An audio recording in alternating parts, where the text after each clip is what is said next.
Hey everybody, welcome back to Timeout with Tackle What's Next. I'm your host, Danielle Berman. I am the founder and CEO of Tackle What's Next, and I'm excited to join you guys live here every Wednesday at 6 o'clock Eastern Time to speak to athletes, executives about what they learn from sports and how they've used those lessons to create opportunities in life after sports. And today we are chatting with a really great friend of mine and supporter of Tackle What's Next, Malcolm Lemmons. Malcolm is the founder of Players Point Sports. He's a two-time author, an entrepreneur, and a former professional basketball player. He graduated from Niagara University and then he spent a few years overseas playing. He now hosts the Players Point podcast where he talks to other former pro athletes to share tips, advice, strategy, and all kinds of insight on transitioning outside of sports and pursuing endeavors beyond the game. And really big news, his second book has launched yesterday was the release date. It's called Impact Beyond the Game. It's talking about how athletes can monetize, build, influence, monetize their brand, and create their own legacy. I've got my copy. I can't wait to get it and dig in. So if you subscribe to our newsletter, you'll see that featured in our summer reading list. So I'm going to bring Malcolm on screen right now, and we're going to get this chat started. So let's see. Can you hear us? Are you here?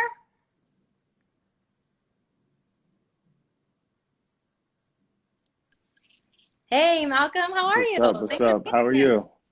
Good. How's this week? It's a book launch week, right? How's It's everything going? it's been hectic to say the least. Only imagine. Oh my gosh. This is book launch number 2. So how does it compare to book launch number 1? Oh, way different. Way different. This has been a well thought out process, a lot of, different strategies and tactics put in place. So I would say I'm going about this completely different than the first book.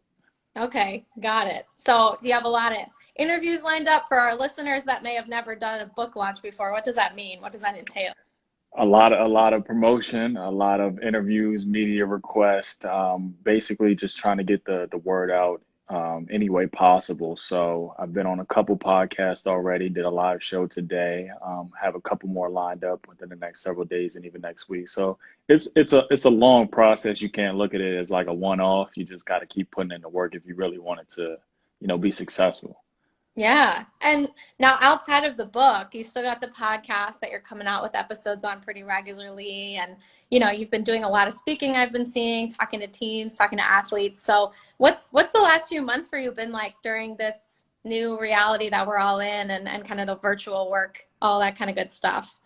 To be honest, it's not too much of an adjustment for me personally, just because I'm naturally introverted, so I'm good, in the house.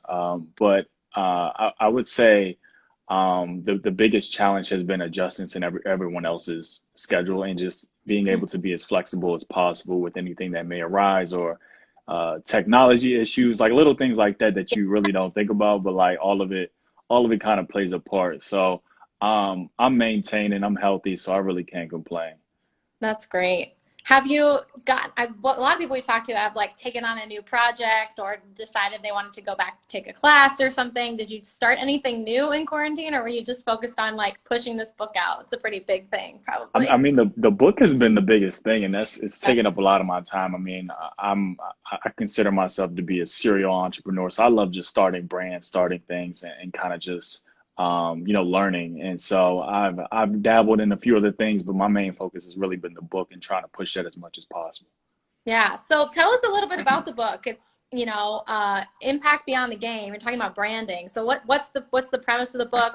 Who should read it? Who's it for? Yeah, absolutely. I would say that the primary audience is definitely athletes. Any athlete who wants to build their platform, learn about what a personal brand is, what opportunities are out there for athletes, how they can better leverage social media, and basically maximize their value as an athlete to have opportunities in and out of sports. But it's also for anybody who's in the athlete development space. So I would count coaches, agents, advisors, administrators, anybody who works with athletes and want to understand their mindset, and even how they can, how they can help them better leverage their careers. Mhm. That's really kind of the overall audience that I was trying to target when I put this book together. But I would say a lot of it is about it's simply just a blueprint. It's a blueprint that athletes can use to really figure out their identity and who they are outside of the jersey. I think so many times With me being a former athlete, I had this tunnel vision on just playing sports, and I think a lot of athletes have that. But part of building your brand is understanding who you are outside of the jersey, who else, what type of individual you are, and what value and what skills you can bring to the world. Yeah. And so for me, that's really what it was about. It was about teaching and empowering athletes to think about life beyond sports and how they can kind of build a platform and a legacy that, extends beyond the game. Yeah. Absolutely. So let's go back to when you were an athlete and kind of talk about your first few experiences in sports. Did you start out basketball only? Was that your vision? You were going to be basketball? You were taking that all the way? Did you dabble in some other sports? And how'd you choose? How'd you kind of find basketball as your path when you were a young kid growing up? So a lot of people don't know that soccer was my first sport. Coming up so much. Everyone played soccer and I loved it. I'm like, wait, what? That's so interesting. It's Yeah. like I, the I don't even remember why I started playing soccer. I think my mom just put me in soccer just because she didn't know anything about sports. But it was soccer, then it was football, and I was okay. like I was set on playing in the NFL. That's what I Mm, wanted to do until I got to high school. And for some reason, I kind of just fell in love with basketball. I think it was mainly because it was a sport you can do by yourself. And during my childhood, growing up in the city, single parent household, there's a lot of trauma and a lot of different factors that kind of come into play. And so I use basketball as an escape more than anything else, and it was a way that I can kind of get away and just do something active, kind of take my mind off of other things I was going through in life. And then just through that, I just became more passionate about it, and I saw it being something I can pursue long term and turn into a career and be able to support my family with. yeah, that's a great point. And you kind of touched on, why it stuck out to you, why you gravitated toward it, but how did it impact you? How did playing sports in general, but specifically basketball, impact who you are right now? Oh, in a number of different ways. I think everything from, being around different types of people and understanding how to work with different types of people and people from different backgrounds and ethnicities. I think just the specific traits that you learn through sports, such as, hard work and Mhm. goal setting and, organization and all these different skills and intangibles that sports teaches you. I would say it plays a large part in the person that I am today and some of the things that I've been able to accomplish. I think, especially with writing books, like a lot of people ask me how I've been able to write two books. That goes back to just playing basketball and being able to do something consistently and being disciplined every single day. And I compare it to practice. It's just Yeah. like getting your reps in. If you want to be good at anything, you're gonna, do it consistently and put the work in. And so I look at it as the same thing, and all of those things that I learned through sports are the same traits that I just carry over into life now. Yeah, that's great. And that's a great example of something that people probably would never connect writing a book to playing sports, but it is that like goal setting and following that path and creating that, you know, we got to work outside of the gym to write a book. You can't just be like, well, I did my 9 to 5, it's done. I crossed Right. it off the list. So that's awesome. And not only are you an author, but you're also, like you said, a serial entrepreneur. So tell us about the Players Point podcast. Tell us about your company, Players Point Sports, and why is that important to you to work with athletes that are transitioning and helping them with their brands? Yeah, so the whole gist of the podcast was to really build more relationships in the industry and provide a medium to where athletes can come on and talk about their experiences and some of the things that they've been through as an athlete. And really using that to empower other athletes and get athletes to understand like, hey, you're not the only one who's going through this or has experienced this, and here's what I've learned, and here's how it can help you. And so that's really why I started the podcast. And then with Players Point Sports, it was really to more so, it's kind of been through different iterations over the years, but it was really more so just started off as a branding agency. I wanted to, a lot of the things I talk about in the book is the things that I was doing as a freelancer, as someone who was just providing different services to help athletes, professional athletes, build their brands and kind of amplify their platforms. And so it's really all, going back to educating and empowering. And I think the overall mission here is just to have the greatest impact on athletes and to show athletes like you have an opportunity of a lifetime here, and to not waste it and to really maximize that time because it's a short window, and when it's gone, it's gone. So that's kind of like the start of the whole brand, and I try to just keep it going and do my part to make a difference.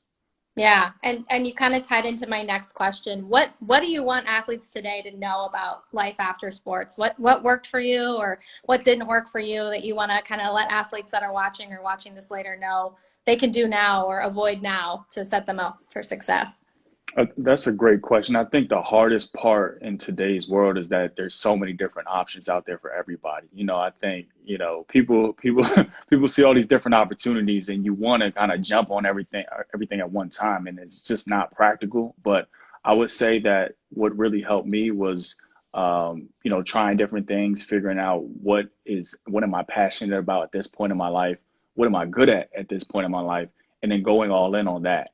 And I think that takes some trial and error and some a certain level of self-awareness. But when you can afford to kind of take your time and have the patience to figure yourself out, it can pay dividends in the long term because you'll eventually find something that you can do the rest of your life.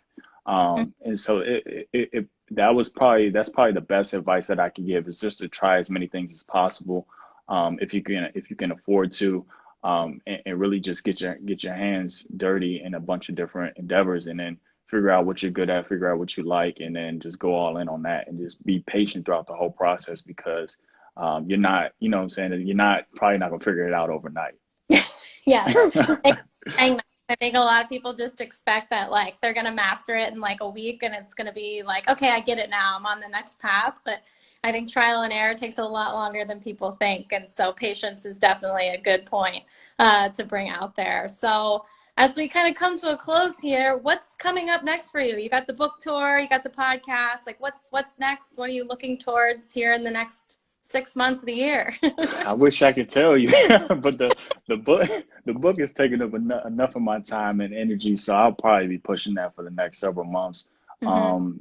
As name, image, and likeness approaches, I think there's going to be other opportunities surrounding that to work with different universities and student athletes in particular. But I'm just focused on, continuously putting out content and advice and resources that helps athletes kind of learn what it means to make an impact beyond the game, and to take advantage of their platform more effectively. So we'll see Yeah. what happens. We'll see what happens. Right. No, and name, image, and likeness is definitely coming. I know you've talked a lot, even through some of our channels, about the impact that that makes. So, do you want to share anything with anyone watching about how athletes can start to get prepared for NIL and all the changes that are coming? Maybe there's a page or a chapter in the book that talks a little bit about some of the things they could start to do. You want to point them towards, would be great. We're going to give everybody the link too for the book to make sure they can get their copy. But any specific advice or insights? I mean, honestly, I would say the whole book really kind of lays out the blueprint for athletes. But I will say one thing: I think with everything that we're going through as far as the injustices that are happening in this country, I actually wrote a whole chapter about how athletes can approach social injustice and speak out on some of the issues that we're currently facing. So I think that's a very timely topic, Mm, and something that I think a lot of student athletes want to do, but don't might not necessarily know how to approach it. So I would just highly suggest that any athletes who's interested in speaking out and interested in kind of making their voice heard, to really check out the book. And I'm always here to be a resource as well. So hit me up, let me know if you have any questions, and like I said, I'm here to support. awesome. So, in that vein, how can people find you, connect with you? Where can they get the book? Oh, you can get it on Amazon. And you can actually get it at any major book retailer. I think it's in Target, Barnes and Noble, but Amazon's probably the best platform. You can find me on every social media platform at Malcolm Lemmons. Send me a DM, or hit me up on my website, malcolmlemmons.com. I'm pretty accessible for the most part. Awesome. Well, Malcolm, thanks so much for being here and joining us this week on Timeout. This was a lot of fun, and I'm very excited for your book and all the great stuff coming your way with that. So, hope everybody watching goes and follows Malcolm, subscribe to the Players Point podcast, and make sure you head to Amazon and get that book. And again, thanks, Malcolm, for all your support. We appreciate you being on. Anytime, Daniel. I appreciate the opportunity. This went too fast. We got to do this again. No, we're trying to time it out. We're like, we got to do the content, right? To get Right. people. Yeah, it's It goes way too fast. So you have a good night, Malcolm. Thanks again for jumping on. All right, take care. Thank you again. Bye.